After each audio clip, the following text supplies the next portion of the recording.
সবাইকে জয় যিশু, hallelujah, praise the Lord. তো মহান ঈশ্বরকে ধন্যবাদ জানাই, হালেলুয়া। সবাইকে আরেকটিবার জয় যিশু। তো আজকের বাক্য লুক লিখিত সুসমাচার 12 অধ্যায় 49 পদ, হালেলুয়া। তো কি সেই আমরা নানান ধরনের বিভৎসের কথা, যত শেষের দিন আসতে চলেছে তত কি আমরা বিভৎসের কথা শুনছি। তো আমাদের আশা করি মনের মধ্যে কি একটা ভয়ও কাজ করছে, কিন্তু আমরা ঈশ্বরের সন্তান, আমাদের ভয় করার কোনো বিষয় নেই, হালেলুয়া। তো ঈশ্বরের আশীর্বাদ ছাড়া কি কোনো একটা গাছের পাতাও কি নড়তে পারে না। ঈশ্বরের বাক্য বলে যে কি আমরা যেন সঠিকভাবে ঈশ্বরকে জানতে পারি, আর সঠিকভাবে যেন ঈশ্বরকে চিনি এবং জানি তিনি পাপীকে ভালোবাসেন কিন্তু পাপকে নয়। তিনি পাপীকে ভালোবাসেন কিন্তু পাপকে নয়। মহান ঈশ্বরের ধন্যবাদ। 12 অধ্যায় 49 পদ, আমি পৃথিবীতে অগ্নি নিক্ষেপ করিতে আসিয়াছি, আর এখন যদি তাহা প্রজ্বলিত হইয়া থাকে তবে আর চাই কি? কিন্তু আমাকে এক বাপ্তিস্মে বাপ্তিজিত হইতে হইবে, আর তাহা যাবত সিদ্ধ না হয় তাবত আমি কত না সংকুচিত হইতেছি, হালেলুয়া। তো ঈশ্বর কি বলছেন যে এই বাক্য শুনে আমরা প্রত্যেকটা বাক্য শুনে কি বলি না, আমেন বলি, কিন্তু এই বাক্যটা শুনে আমাদের মনের মধ্যে, সবারই মনের মধ্যে একটা কি ভয় কাজ করছে, তাই তো? যে অন্যদিন কি বাক্য হয়, আজকে কি বাক্য হয়ে গেল। আমাদের প্রত্যেকেরই কি ভালো জিনিসটা শুনতে ভালো লাগে এবং খারাপ জিনিসটাকে কি আমরা আউট করে দিই। ভালো জিনিসটা আমাদের সবারই পছন্দ হয়, হালেলুয়া। তো বাক্য শোনার ভয় লাগছে, তাই তো? কিন্তু না, ঈশ্বর সহবর্তী সর্বদাই। 12 অধ্যায় 49 কি তখনকার সময়, এই এখনকার সময় যদি যিশুর জন্ম হতো তাহলে কি যিশুকে সবাই ক্রিমিনালি ভেবে নিত, যে যিশু মনে হচ্ছে কোনো কিছু গুন্ডা, তাই তো? হালেলুয়া। না, তিনি কি উত্তম মুক্তিদাতা ঈশ্বর, তিনি ইম্মানুয়েল, আমাদের সহিত ঈশ্বর, তিনি সর্বশক্তিমান ঈশ্বর, তিনি কি একমাত্র ঈশ্বর। তো দেখো, যতদিন তিনি কি বলছেন যে ব্যাপতিস্ম, আমরা শুনেছি যে যোহনের কাছে, শুনেছি ঈশ্বরের বাক্য বলে যে যোহনের কাছে তিনি জর্দনের পরপারে ব্যাপতিস্ম নিয়েছিলেন, আর ব্যাপতিস্ম নেওয়ার পর কি এসেছিল, স্বর্গ থেকে কি বলেছে, ইনি আমার প্রিয় পুত্র, ইহাতেই আমি প্রীত, হালেলুয়া। তো কি সেরকম ঈশ্বর বলেছিলেন, তো সেরকমই কি সেই ব্যাপতিস্ম ঈশ্বর নিয়েছিলেন, কিন্তু তবুও কি ঈশ্বর এখানে বলছে যে আমার এক ব্যাপতিস্মে বাপ্তিজিত হইতে হইবে, আর তাহা যাবৎ সিদ্ধ না হয় তাবৎ আমি কত না সংকুচিত হইতেছি। বলছে সেটা যতক্ষণ না পূর্ণ হচ্ছে ততই না আমি কতই না সংকুচিত হইতেছি। তো কি, আর আমরা এই বাক্য শুনে বুঝতে পারছি যে আমরা শুনেছি যে প্রভু যিশু তো শান্তি দিতে এসেছেন, তিনি আবার কেন বলছেন যে আমি শান্তি দিতে নয় খড়গ দিতে এসেছি। ঈশ্বরের ক্রোধের দিনে এগুলো হবে, কিন্তু ঈশ্বরের ক্রোধের দিনে এগুলো হবে, তাহলে কি বিষয়, হালেলুয়া। যতদিন পর্যন্ত তাহলে ঈশ্বর কি বলছে যে তোমরা কি মনে করিতেছ আমি পৃথিবীতে শান্তি দিতে আসিয়াছি? তোমাদেরকে বলিতেছি তাহা নয়, বরং বিভেদ।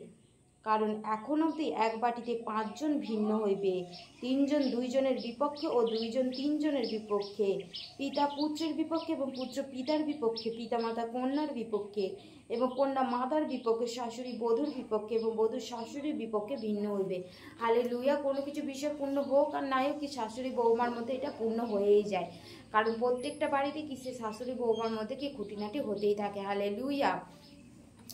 তো যদি আমরা দেখি কি বলছে ঈশ্বরের বাক্য, যে তারপরে কি বলছে যে আজ যখন দক্ষিণে, হালেলুয়া, মহান ঈশ্বরের ধন্যবাদ হোক, হালেলুয়া। তো শেষের দিনে কি হতে চলেছে, লুক লিখিত সুসমাচার 21 অধ্যায় 10 পদে, হালেলুয়া। পরে তিনি তাহাদিকে কহিলেন, জাতির বিপক্ষে জাতি ও রাজ্যের বিপক্ষে রাজ্য উঠিবে, মহৎ মহৎ ভূমিকম্প, স্থানে স্থানে দুর্ভিক্ষ মহামারী হইবে, আর আকাশে ভয়ঙ্কর ভয়ঙ্কর লক্ষণ ও মহৎ মহৎ চিহ্ন হইবে। কিন্তু এই সকল ঘটনার পূর্বে লোকেরা তোমাদের উপরে হস্তক্ষেপ করিবে ও তোমাদেরকে তাড়না করিবে, হালেলুয়া। কি বলছে, সেই জাতির বিপক্ষে জাতি উঠবে এবং স্থানে স্থানে কি হবে না, ভূমিকম্প হবে, দুর্ভিক্ষ হবে, মহামারী হবে, হালেলুয়া। তো তোমরা কি এই মহৎ মহৎ চিহ্ন দেখবে, কিন্তু এই সকল ঘটনার পূর্বে, যখন এই সকল ঘটনাগুলো ঘটবে তখন কি হবে, সেই তার আগে কি হবে, স্থানে স্থানে তার আগে কি হবে না, লোকে তোমাদের উপরে হস্তক্ষেপ করবে, মানে লোকেরা হয়তো কি তোমাদেরকে মারতেও পারে, মারবে এবং তোমাদেরকে কি তাড়না করবে এবং সমাজগৃহে ও কারাগারে সমর্পণ করিবে। সমাজগৃহে ও কারাগারে কী করবে? তোমাদেরকে সেই সমর্পণ করবে। ও আমার নামের নিমিত্ত তোমরা রাজাদের ও শাসনকর্তাদের সম্মুখে নীত হইবে। হালেলুয়া। বলছে কি তোমরা সেই রাজাদের সম্মুখেও কি তোমরা তোমাদের বিচার হবে, সাক্ষ্যের জন্য এই সকল তোমাদের প্রতি ঘটিবে। হালেলুয়া। তখন সেই মুহূর্তে যেন আমরা ভয় না পাই, কারণ ঈশ্বরের বাক্য বলছে তোমাদের জীবনে সাক্ষ্য তৈরি হবে, তোমাদের জীবনে সেই সাক্ষ্য তৈরি হবে। সাক্ষ্যের জন্য তোমাদের বিষয়ে তোমাদের মনে তোমাদের মধ্যে কি তোমাদের এইগুলো ঘটবে। অতএব মনে মনে স্থির করিও যে কি উত্তর দিতে হইবে, তাহার নিমিত্ত অগ্রে চিন্তা করিও না। হালেলুয়া। কি বলছে ঈশ্বরের বাক্য? যে সেই মুহূর্তে তোমরা কি ভাববে সেইটা কি আগে থাকতে তোমরা ভেবে রেখো না। তো দেখো, আমরা যখন বাক্য বলি কি, আমরা যখন কোনো জায়গায় যাই তখন আমরা কি উত্তর দেবো আর কি বলবো সেটা ভেবে বলে যাই। তাই তো আমরা আগে থাকতে সেই বিষয়টা নিয়ে চিন্তা করে যাই যে কি বলবো। কিন্তু ঈশ্বরের বাক্য বলছে যে না, তোমরা সেই বিষয়ে কি চিন্তা করবে না, কেননা আমি তোমাদেরকে এমন মুখ ও বিজ্ঞতা দিব যে তোমাদের বিপক্ষেরা কেহ প্রতিরোধ করিতে কি উত্তর দিতে পারিবে না। বলছে কি সেই মুহূর্তে সেই সময় তোমাদের মুখে আমি এমনই এক ভাষা দেব যেটা তোমরা নয়, সেটা ঈশ্বর দ্বারা তোমাদের মধ্যে থেকে কি বলাবে, ঈশ্বর তোমাদের মুখ থেকে বলাবে। সেই বিষয় নিয়ে কি তোমরা আগে থেকে ভেবে রেখো না। বলছে আর তোমরা পিতামাতা ভাতৃগণ জাতি ও বন্ধুগণ কর্তৃক সমর্পিত হইবে এবং তোমাদের কাহাকেও তাহারা বধ করাইবে। হালেলুয়া। তো আমরা বলছি বধ করাইবে। আর নাম প্রযুক্ত তোমরা সকলের ঘৃণিত হইবে, কিন্তু তোমাদের মস্তকের একগাছি কেশও নষ্ট হইবে না। হালেলুয়া। তো কি এই বাক্যের মধ্যে বলছে এই যে তোমাদেরকে বধ করিবে, তো আবার এই বাক্যের মধ্যে কি বলছে যে তোমাদের একগাছি চুলও কি নষ্ট হবে না। তাহলে এটা কীরকম বিষয়?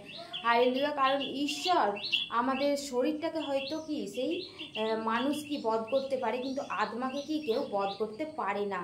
আত্মাকে কেউ বধ করতে পারে না। সেরকমই ঈশ্বর বলছে যে তোমার একগাছি চুলও কি কেউ তোমার নষ্ট করতে পারবে না, তোমার একগাছি চুলও কেউ নষ্ট করবে না। সেরকম কেউ তোমার কি একগাছি চুলকেও তোমার নষ্ট করতে পারবে না, কিন্তু তোমার কি সেই তোমাকে বধ করতে পারবে, কিন্তু তোমার সেই মস্তকের একগাছি কেশও নষ্ট করতে পারবে না। হালেলুয়া। মহান ঈশ্বরের ধন্যবাদও। আর তিনি কি আমাদের সেই বিষয় যখন হবে আমাদের জীবনে, তখন যেন আমরা নিজেকে ধন্য মনে করি, কারণ তিনি আমাদের সাক্ষ্যের জন্য তিনি এই সকল ঘটনাগুলো ঘটবে। কারণ ঈশ্বরের বাক্য যে শেষ পর্যন্ত স্থির থাকবে সেই অনন্ত রাজ্যে প্রবেশ করবে, আর তার জন্য কি জীবন মুকুট থাকবে। সেই জীবন মুকুট পাওয়ার জন্য আমরা সকলে যেন তৈরি হয়ে থাকতে পারি। সবাইকে জয় যিশু। হালেলুয়া।